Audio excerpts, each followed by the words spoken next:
Welcome back, my dear students, and this is part 2 of lessons 4, 5, 6, and 7 in Unit 7 Our World تحت رعاية وإشراف وزارة التربية والتعليم. في part 1 خدنا vocabulary words وقرينا passage مع بعض في الستودنتس book وحلينا exercise على vocabulary وعملنا quick recap on the past simple tense. هنكمل الجزء الأخير من اليونت بتاعنا وهناخد ال passive voice with the past simple tense and more vocabulary words. Let's start our lesson.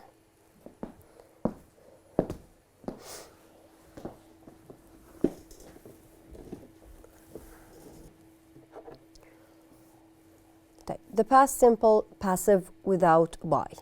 الباسيف هي نفس الفكرة اللي احنا شرحناها المرة اللي فاتت انه because the subject is not important or because I don't know the subject so it's not important to start with it or even mention it. خصوصا ان انا هنا عندي without by يعني اصلا I'm not gonna mention the subject مش هقول السبجكت خالص. فهي نفس فكرة ان انا I'm going to start with the object وشكل الفيرب بيتغير لانه انا هحول من الاكتف للباسيف وبعد كده هكمل السنتنس without mentioning the subject. خلينا نعمل ال explanation this explanation on the board.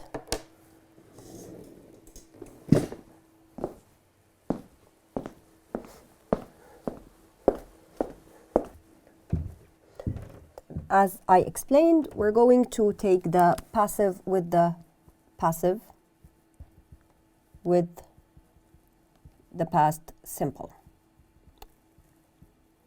المرة اللي فاتت احنا خدنا passive with the present simple. This time we're going to take passive with the past simple. هو it's not very different. هو the only difference is in the tense. لكن نفس تقريبا الفكرة بتاعته ان بدل ما ببدأ بالsubject أنا I start with the object. طيب خلينا ناخد نفس examples. احنا لما كنا بنشرح في الكتاب عايزنا ناخد passive with past simple without by. فاحنا المرة دي مش هنقول by. طيب هل انا في الباسيف في المطلق مش بقول باي؟ لا ممكن اقول عادي باي لو السبجكت برضو محتاجه ان انا اعرفه مش باهميه الاكشن لكن محتاج اعرف السبجكت so I add باي. لكن هو في الكتاب قايل passive without or past simple passive without by. We're going to take the same examples. Dad washed our car. ممكن بقى yesterday or last week or last Friday. طيب هنا I have the subject. Dad washed is the verb. Our car is the object. طيب طبعا washed is in the past simple tense. طيب عايزة أحولها ودي sentence is in the active voice. I need to change it to the passive voice. نفس الفكرة I'm going to start with the object our car.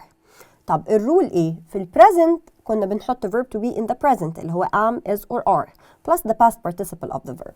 This time we're going to put verb to be in the past was or were plus past participle. دي الرول بتاعت أو تركيبة passive voice with the past simple. Was بستخدمها I use it with I or he, she or it or a singular noun.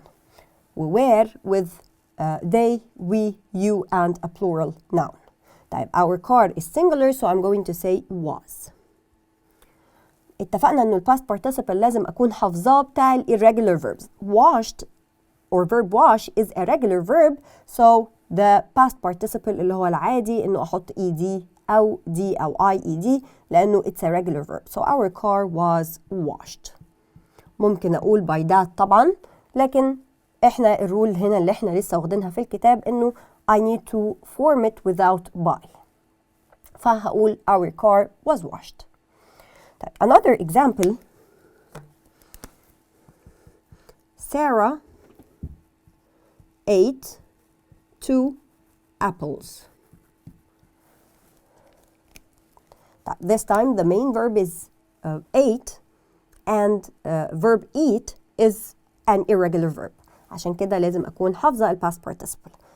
طيب we're going to start with the object 2 apples. طيب 2 apples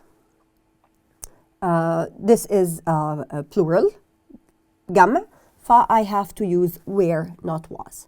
So were and the past participle of eat is eaten were eaten. نفس اللي شرحته هنا، ان احنا لو قلنا باي سارة مش غلط، عادي ان انا اقول باي سارة. however ان انا عندي الرول في الكتاب في الستودنتس بوك ان انا I need to form it without by، فخلينا نلتزم زي الكتاب. Let's have this example here. The last one, Ahmed chose the math part in the project.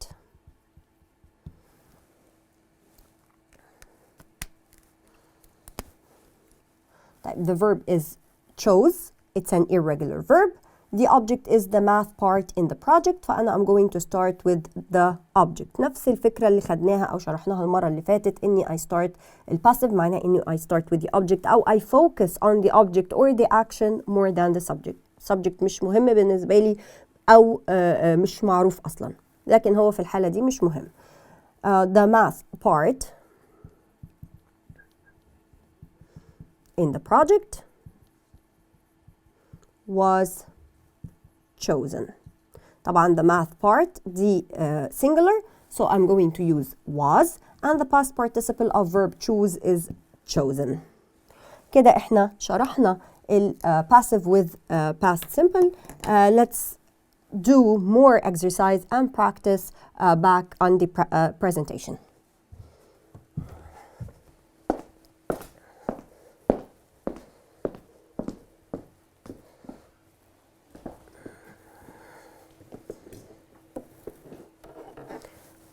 The past simple passive without by اللي احنا لسه شارحينه على البورد. A rule use was or were plus past participle. This is the past simple passive. Was or were plus the past participle. When the action is more important than the subject or the doer or who did it. For example, scientists found hundreds of fossils of ancient whales in 1902. فهنا scientists is the subject, found is the verb, hundreds of fossils of ancient ده كده الobject بتاعي. I start with the object. Hundreds of fossils of ancient whales were found in 1902. واحنا اتفقنا ان احنا we're not going to say by scientists. Write these sentences in the past simple passive. This is the students book page 7. نفتح students book page 7 عشان نحل exercise ده مع بعض. عندي sentences. I have some sentences in the active voice, and I'm going to change these sentences to the passive voice. Scientists found animal fossils in the Fayum Depression. زي ما اتفقنا عشان نعرف نحل exercise زي ده لازم أحدد subject, verb and object. طيب أنا عندي مثلا حاجة زي in the Fayum Depression، ممكن student يتلخبط يفتكر إن هو ده الobject اللي هبدأ بيه. هو الأوبجكت دايما هو اللي بيبقى اللي اتعمل نتيجة للفيرب أو اللي الفيرب عمله، يعني اللي اتعمل من الفيرب، اللي اتعمل من الأكشن. يعني هنا السبجكت ساينتست الدور العلماء، found يعني وجدوا إيه اللي هيجاوب لي على السؤال ده بتاع الفيرب، هو ده الأوبجكت. animal fossils حفريات حيوانات، يبقى ده الأوبجكت بتاعي.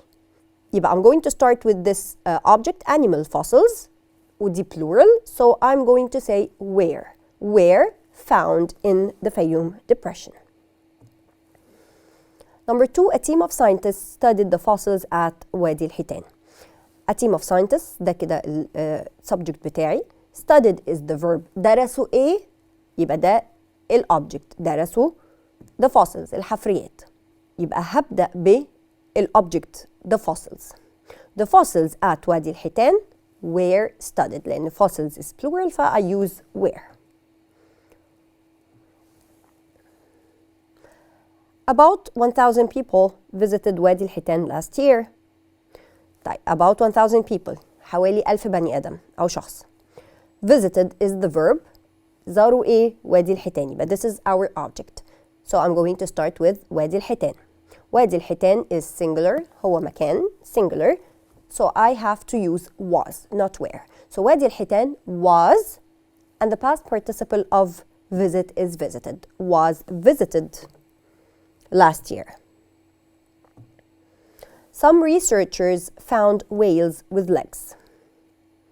Some researchers, this is the subject, found is the verb, and whales with legs هو ده الobject بتاعي. لقوا ايه؟ whales with legs. حيتان عندها رجلين.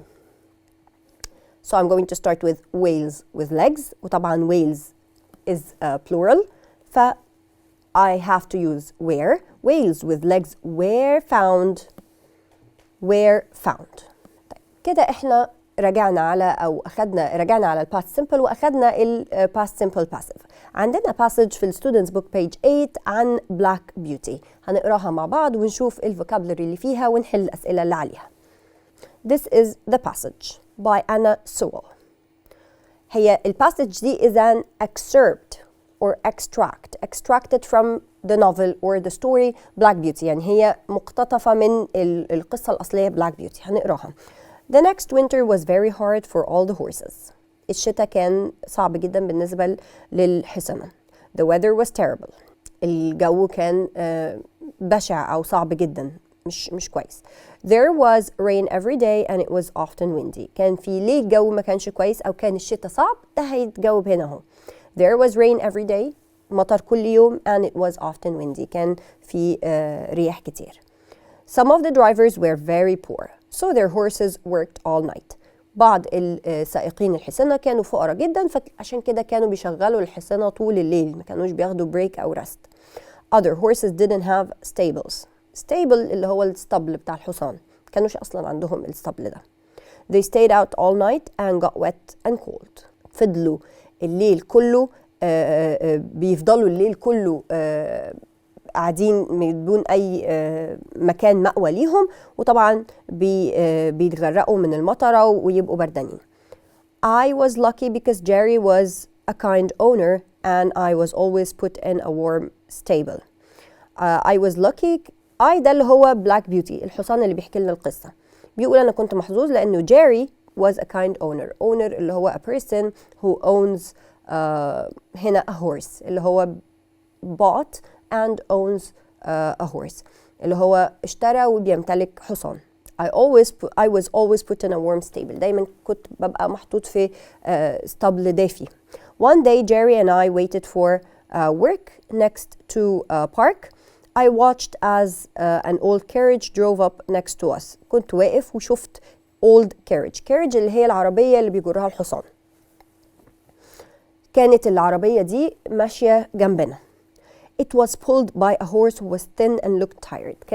كان اللي بيجرها حصان باين عليه انه هزيل thin ضعيف أو رفيع جدا and looked tired. كان شكله تعبان. I looked again and saw that it was my old friend Ginger. ببص تاني فاكتشفت ان هي صديقتي Ginger. She looked terrible.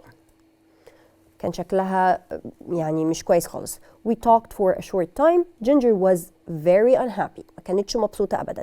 She had many different homes and worked very hard. كان اضطرت تتنقل من بيت لبيت وكانت بتشتغل كتير جدا. All her owners were unkind to her and treated her badly. كل الأونرز كانوا يعني بيمتلكوها أو اشتروا الحصان ده كلهم كانوش كويسين معاها. كانوا treated her badly. كانوا بيتعاملوا معاها بشكل مش كويس. You are my old friend Ginger told me before her owner drove her away. Ginger يعني بتقول لبلاك بيوتي انت you are my old friend انت صديقي وبعد كده مشيت. I understood that I had a much better life than many other horses. ومن الوقت ده اكتشفت ان انا فعلا حياتي كانت افضل من حصنة كتير. Read the story again and answer the questions.